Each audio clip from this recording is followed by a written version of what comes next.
Hello guys, so today we're doing an experiment. So I've got 3 P-basses here today, as you've probably guessed, and the reason for this video is I've seen a few people put things like, oh, P-basses, they're all the same, they all sound the same, it's just a P-bass. And that kind of got me wondering, are they all the same though? Do they sound the same? And if not, what is it that differs about them, and how big is the margin for how different they are, and in what ways? So I thought we could do a bit of an experiment, and I've got 3 lovely volunteers here today. So we've got the Schecter Exotic P-4, which is an active bass. It's the only active one we've got here today, but I wanted to include it for the sake of argument and kind of cover all bases. But yeah, so this one, of course, has slightly more, because it's active, it's got a 2-band EQ, so it's got more options for tones, potentially, or it may sound the same as the others. But you've got treble here and bass here, and then obviously your volume. But other than that, it's a pretty standard P-bass. Yeah, not much more to say about this one just yet. But the next one is a vintage. I've lovingly dubbed this the Roadworn C-Bass because of this. There it is, the Cici bass logo. But yeah, this one is passive bass, of course. It's literally just got tone, volume, and this switch cuts or boosts low end, basically. Not much to it than that. It's as you'd expect a P-bass to be. Sorry, I've not given myself much room to manoeuvre here, but it's about the basses and not my face. So, yep, that is bass number 2. And then number 3... we have the Sire P5-4, which again is a passive bass, and all you've got on this one is tone and volume. So, yep, gorgeous bass. Again, not too much to say about them yet. We'll wait and find out how different they are. So, what I'm going to do is, if I can carefully manoeuvre this, there we go. Is basically, I think I'll go through the same amp, just totally clean through the amp, no effects or anything, to give them all the fairest chance at sounding the same. I'll play the same thing on both of them, and I'll try and cover kind of basically a mix of everything. So normal fingerstyle playing, slap bass, some melodic stuff, pick playing, and I'll change some of the settings, so I'll have the tone rolled on, off. And obviously for the active one, I'll kind of mess around with the EQ. And so we'll see where we go. And let me know what your thoughts, because again, this is an experiment. This isn't me saying, oh, this and that. This is just my opinion. And to be honest, it's just interesting for me as well. So hopefully it'll be interesting for you guys as well. So yeah, please enjoy. And without further ado, here is the first comparison. Here we go.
So that was the Sire P5-4.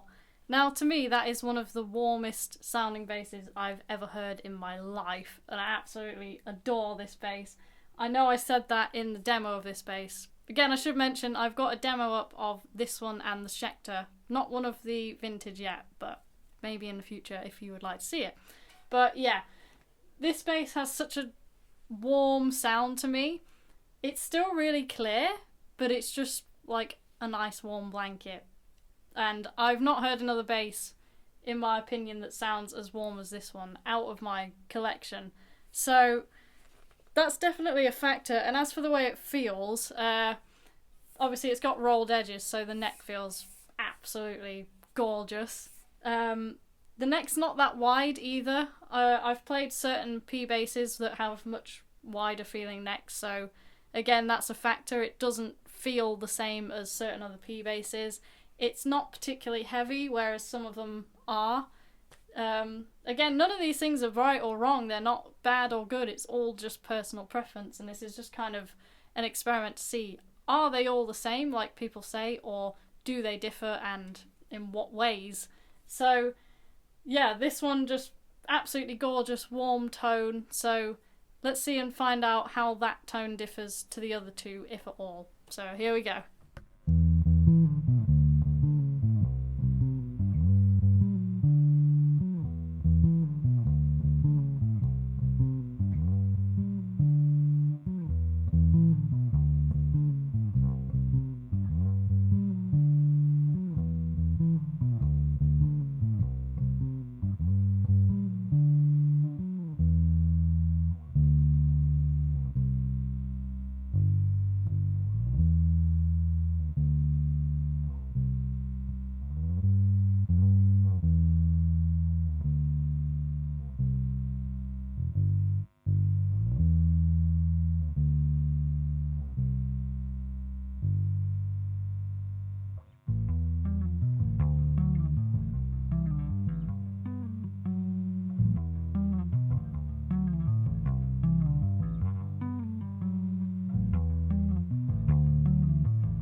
That was the vintage Roadworn C-Bass.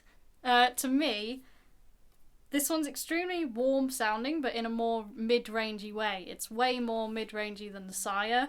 So I would say these two definitely differ in my opinion. But let me know what you think and what you hear, because I know everyone tends to hear things a bit differently, and I'm just curious to know everyone's opinions. So this is an experiment for me as much as it is for you guys. But yeah, this one sounds extremely mid-rangey, but again, has a really warm tone, but just not in the kind of bassy sense that the Sire has.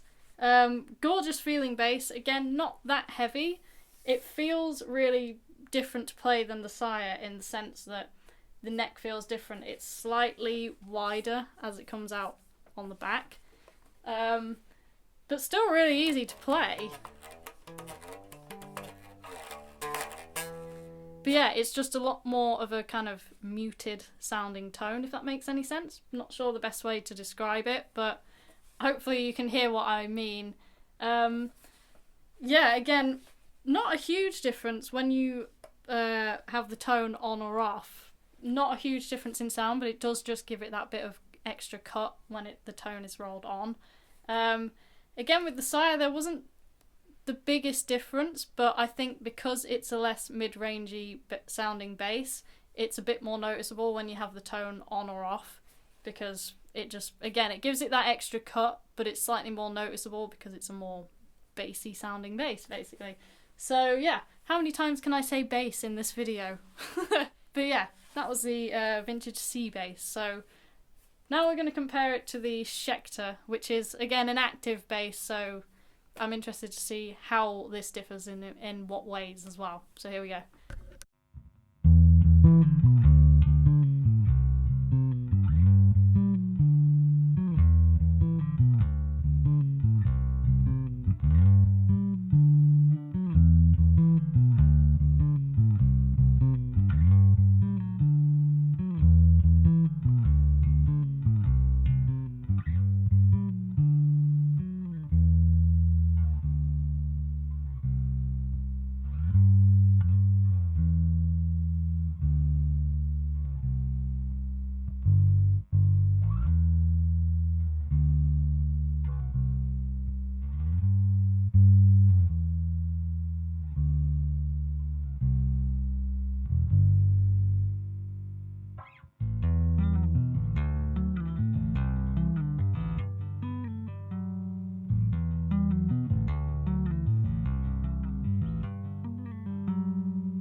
That was the Schecter P4 Exotic, and this is one of the clearest basses I think I've ever heard. There's just not a frequency missing in this bass, it's just gorgeous, and it still does the classic P-bass sound really well in my opinion, but it's got a lot more, obviously being active, with the 2-band EQ, there's a lot of other different sounds you can get out of it as well, which is always a nice option to have. But there's no option paralysis because it's just bass and treble, which is really nice. I would say all 3 of these basses, to my ears, sound massively different and all have their own personalities. I tried to include the kind of equivalent of what would be tone on and tone off in this bass with the bass and the treble. Hopefully I've somewhat achieved that, but yeah, and then just show a little bit more about the different sounds that this thing can make, because obviously there are going to be naturally slightly more having the 2-band EQ. But yeah, this bass to me is extremely clear. It's still a really nice warm sound, but it's just got every single frequency is there, every note is crystal clear. It's extremely easy to play. Feel wise, this one's heavier than the other 2. It's not the heaviest bass I own, it's not like in the region of an ATK or anything like that, but it's fairly weighty, but it's not in like, it doesn't bother me particularly. The neck is wider than the other 2, I would say, and a lot flatter, but it feels absolutely lovely to play on regardless. It's not wider in a bad way, it's just wider. So that's not right or wrong, but yeah, gorgeous sounding bass, as they all are, of course, in their own ways.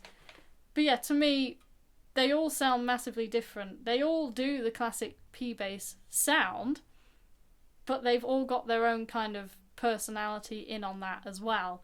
And of course, when you buy, say, a Fender P-bass, yeah, there's going to be a sound that you're expecting to hear, and that will generally, it's going to sound like that.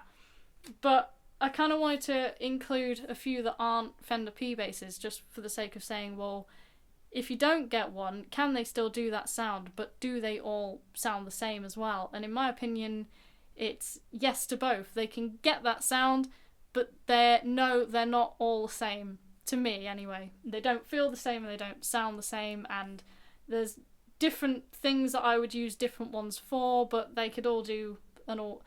Well, the thing about P-bass is they're really good all-rounders anyway, but I think all 3 of these basses, there are certain things that they would complement in particular, because they've all got their own kind of sound and feel and their own personalities.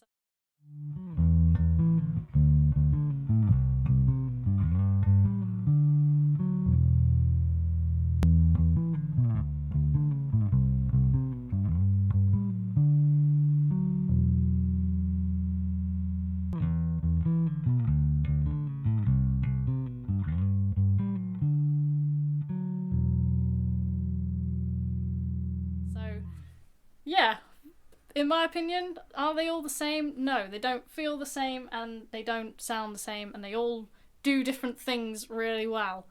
But yeah, absolutely love P-basses anyway, so just an experiment really, and I really wanted to do this. I've been quite excited to see how they differ, and I'm excited to hear your thoughts on how these sound and what you think of it.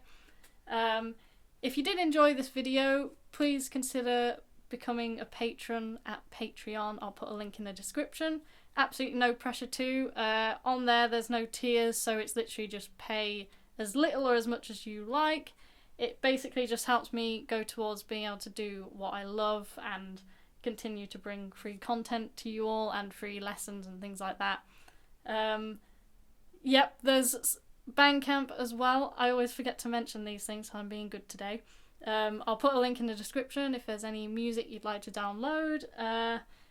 Yeah, that's pretty much it. If you're not subscribed, please consider subscribing. I literally never say that, but hope you enjoyed the video and thank you so much for watching. Please do let me know your thoughts in the comments, and if there's anything else you would like to see, please don't be afraid to ask or put the idea out there, because I want to show you guys what you want to see. So yeah. But yes, hopefully you enjoyed this video. Sorry, I'm rapidly losing my voice today for no apparent reason. So hopefully this has come across okay and made some kind of sense. And I'll see you in the next video. Thank you so much for watching. Bye.